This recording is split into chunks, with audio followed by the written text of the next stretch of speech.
আসসালামু আলাইকুম ওয়া রাহমাতুল্লাহ। ধানমন্ডি ৩২ অবশেষে গুড়িয়ে দিল। কি একটা দৃশ্য বাঙালি জাতি নতুন করে দেখল। কিন্তু এই পিনাকি ভট্টাচার্য আর ইলিয়াসের কথা শুনে ধানমন্ডি ৩২টা ভেঙে ফেলা, গুড়িয়ে দেওয়া কতটা উচিত হয়েছে সেটা হয়তো বা মানুষ এখনো বুঝতে পারছে না, বা মানুষ বোঝার চেষ্টাও করছে না। এখানে একাধিক ঘটনার চেয়ে অঘটন ঘটেছে বেশি।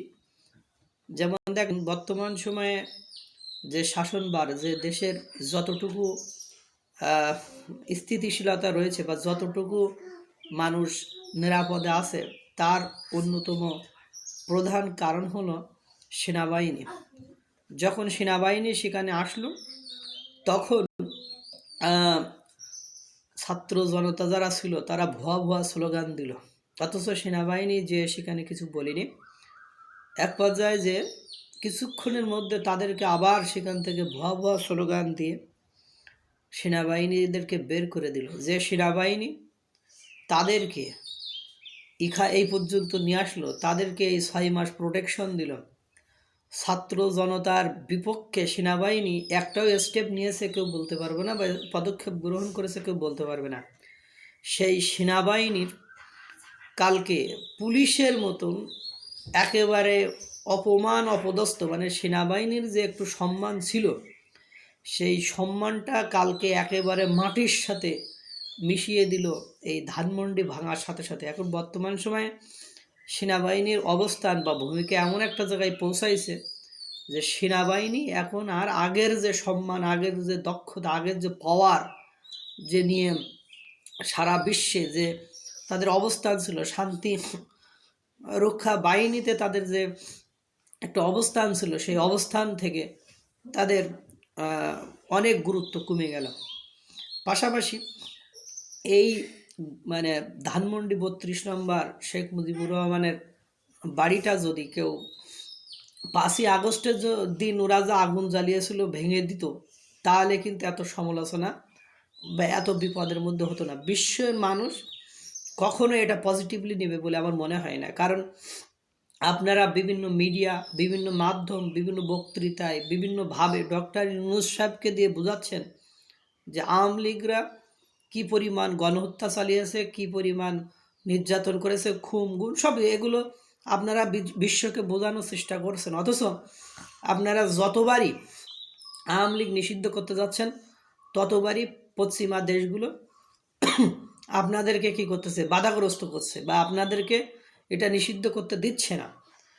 এবং আপনারা এই 6 মাস পরে এসে পিনাকি ভট্টাচার্য এবং ইলিয়াসের কথা শুনে যে এই সারা বাংলাদেশ ব্যাপী 5ই আগস্টের মতো আবার তাণ্ডব চালালেন, এটা বিশ্ব কীভাবে পজিটিভলি নেবে এটাও একটা ভাবার কথা ছিল। আপনারা ভাবছেন যে এটা করার মাধ্যমে আমরা আওয়ামী লীগের একটা বিশাল পরাজয় করে দিয়েছি, কিন্তু দেখবেন দিন শেষে যে আওয়ামী লীগ এই ইস্যুটা নিয়েই ওরা বিজয় লাভ করেছে, আর আপনারা পরাজয় বরণ করেছেন। আমাদের এসব কথা শুনলে হয়তো বা আপনারা এখন ভালো লাগবে না, বা আপনারা ভালো বুঝবেন না যে বোধহয় কী কয়, আমরা তো উচিত কাজ করেছি।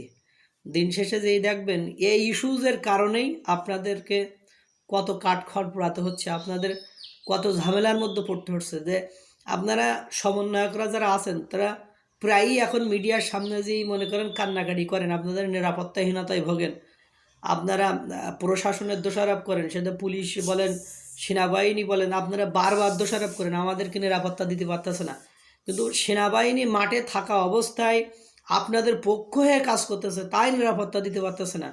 এখন সেনাবাহিনীরে কালকে যেটা করলেন, পুলিশ তো ভয়তে আসি নাই, বা যে কোনো কারণে পুলিশ ওখানে আসি নাই, আর সেনাবাহিনীর কালকে যেটা করলেন, এরপরে সেনাবাহিনী কোনো পদক্ষেপ নিতে গেলে তাদের অবস্থা মানুষ কি করবে এটা আপনারা বুঝতে পেরেছেন। এখন কথা হলো, তাহলে আপনাদের সিকিউরিটি, নিরাপত্তার সর্বোত্তম যে মাধ্যম, যে উপায়, সেটারও কালকে ধূলিসাৎ করে ফেললেন ৩২ নম্বর বাড়ির সাথে। এবং বিশ্বের মানুষ শেখ মুজিব সম্পর্কে সকলের পজিটিভ ধারণা আছে। আমার জানা মতে বিশ্বের কোনো দেশ শেখ মুজিব সম্পর্কে নেগেটিভ ধারণা নেই। আপনারা বললেও বিশ্ব এটা বিশ্বাস করবে না। আর সেই শেখ মুজিবের বাড়িটাকে এভাবে আপনারা বুলডোজার দিয়ে সে মানে প্রকাশ্যে ঘোষণা দিয়ে একটা সরকার থাকা অবস্থায় যদি এই তাণ্ডব চালাতে পারেন, তাহলে এই সরকারের মানে সক্ষমতা, এই সরকারের কর্মকাণ্ড নিয়ে বিশ্বের কাছে মানে একটা বিতর্ক সৃষ্টি হলো।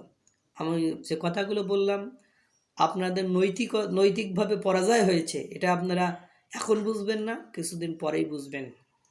এবং এখানে আওয়ামী লীগের একটা পরোক্ষ বিজয় হয়েছে। আল্লাহ তাআলা সকলকে ভালো রাখুক, সুস্থ রাখুক। আসসালামু আলাইকুম ওয়া রাহমাতুল্লাহ।